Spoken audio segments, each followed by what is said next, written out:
कुरान ऐसी नेमत है कि कुरान उतारने वाला खुद नूर और कुरान को लाने वाला जिब्राईल अलैहिस्सलाम भी नूर और कुरान खुद नूर और जिनके सीना अक़दस पर उतरा हमारे आका अलैहिस्सलाम वो भी नूर।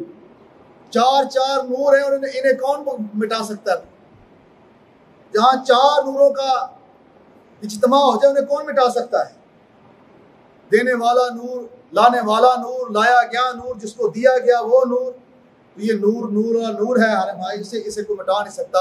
अल्लाह रब्बुल इज़्ज़त ने इस नूर को मुसलमानों के 5-7 साल के बच्चों के सीनों में महफूज कर दिया है और ये क़यामत तक के लिए ऐसे चलना है।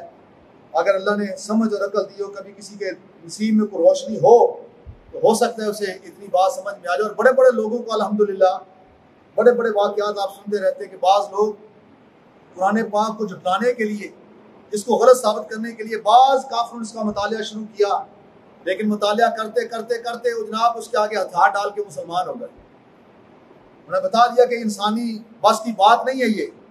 कदम कदम पर हमने चाहा कि कोई इसमें नक्श, कोई इसमें कमी ढूंढे, लेकिन हमें हर कदम पर इसकी जो दलीलें मिलती गई वो हमारी सोच और हमारे पहुंच से बाहर होती गई। जितने भी लोग इसके अंदर आए, इसकी खोज में आए, किसी लिए से भी आए, कुरान ने उन्हें अपने दाम में रहमत में जगह अता फरमाई और उन्हीं से फिर कुरान ने अपनी खिदमत का काम भी लिया।